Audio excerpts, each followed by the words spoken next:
So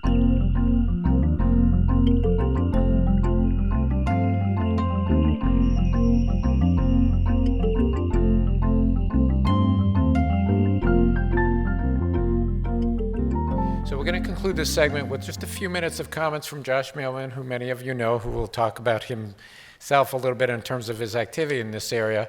And the purpose here is also, importantly, to let you know that if you're recording your questions, Josh will be participating in the Q&A later, too. So if you have some more particular questions about his experience as a patient or as an advocate and becoming a very respected expert in this area, you'll have access to Josh as well. So our good friend, Josh Mailman.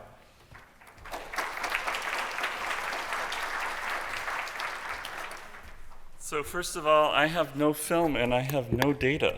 I'm a little bit back on this.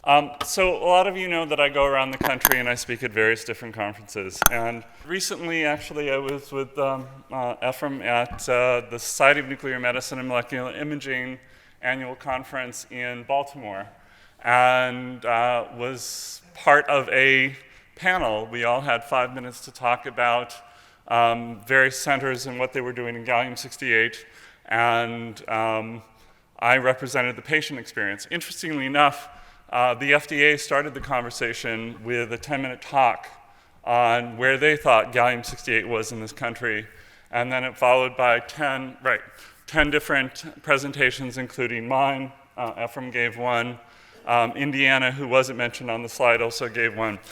Before I start, so this is the presentation I gave to a room of, what was that, 200 medical professionals, the FDA, and CMS. I'd like to acknowledge some people in here. Ken Herman, who is nuclear medicine at UCLA, is here with us. Can you stand up?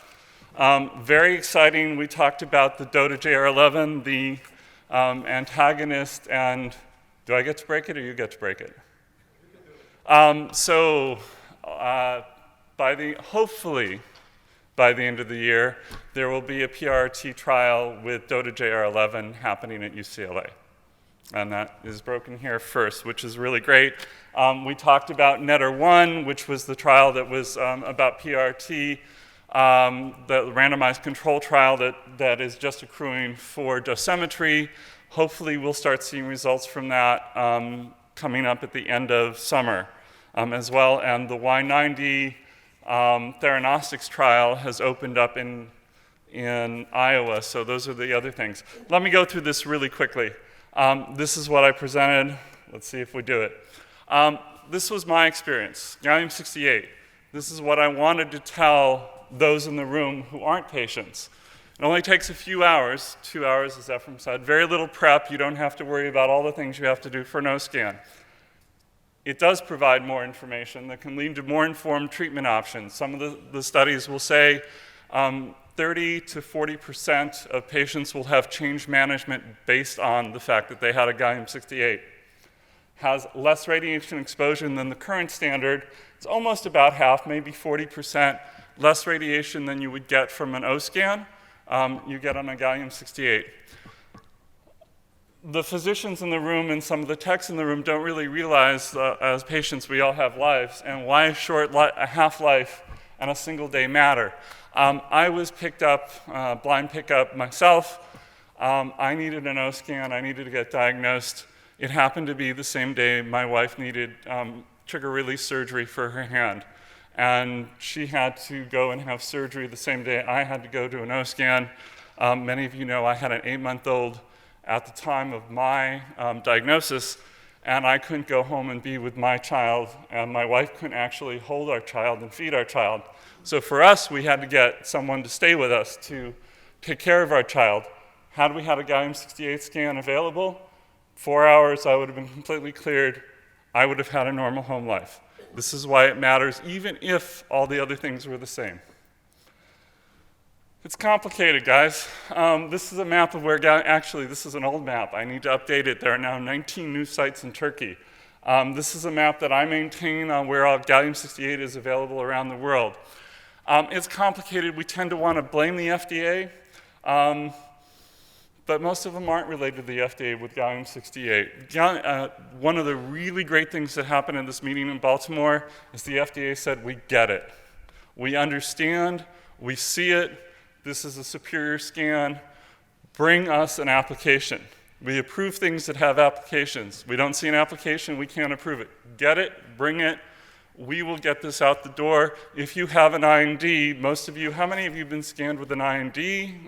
One of the gallium-68 INDs that were at UCLA, Stanford, or, yeah. So some of them ran out because they were only for a set number of patients. The FDA said, bring us your IND, tell us how many more you want to do. You don't need another scientific reason. We want patients to have this. They were very clear about that. The gallium-68 and PRRT have different pathways to get approved. There's a lot more involved with actually therapy and nuclear medicine than there is in diagnostics because of the amount of the dosing and all the other things that go along with that. So it's a little bit more complicated for therapy. What do you guys do now? I needed to tell the FDA and those in the room that this is complicated, right? The places you go. How many people who had the gallium-68 had to travel along the, oh, look at all those hands. So the INDs are complicated. There used to be a limit on the number. Who pays is confusing. Some of you require payment. If you end up at the NIH, you got it for free, but you may have had to stay there and get there on your own. The locations keep changing. At least 12 places started, but some backed off because they lacked funding. There's only 7-ish currently. I add that because you never know who has what parameters. You can go out of the US. This is actually just for you guys know this, but you know why this is confusing. This is what I asked for us as a community. We need an approval as soon as possible. The patchwork of centers is just too confusing. We need to actually get this as an approved agent that can be done for scans. Lastly, I did have videos, I was only kidding, but I won't play any of them. Don't click any of these links. I was one of the co-coordinators of the Theranostics World Congress, which was in Baltimore this year, and will be in Melbourne next year in the end of November. The NorCal CarciNET community, of which I am president, actually got a grant in order to record all of this. And there are, as Dr. Metz has noted, there are 24 hours of video. You don't have to watch all 24 hours. I broke it up in channels. If you actually see the thing that says 3WTCP, that is actually a curated channel just for patients, for videos that are accessible to patients and really don't require you to know as a generator. And for those of you who saw me on social media, when I was at the Society of Nuclear Medicine annual meeting, Eckert and Ziegler, which is one of the manufacturers of the gallium-68 generator, gave me a generator to walk around with. And actually, the generator that we're talking about, that we're trying to get in, fits in my hand. Easily to walk around, doesn't require anything to be plugged in, doesn't need any real special equipment around. It's an amazing thing. I'll show you all the pictures later. And I believe that's it.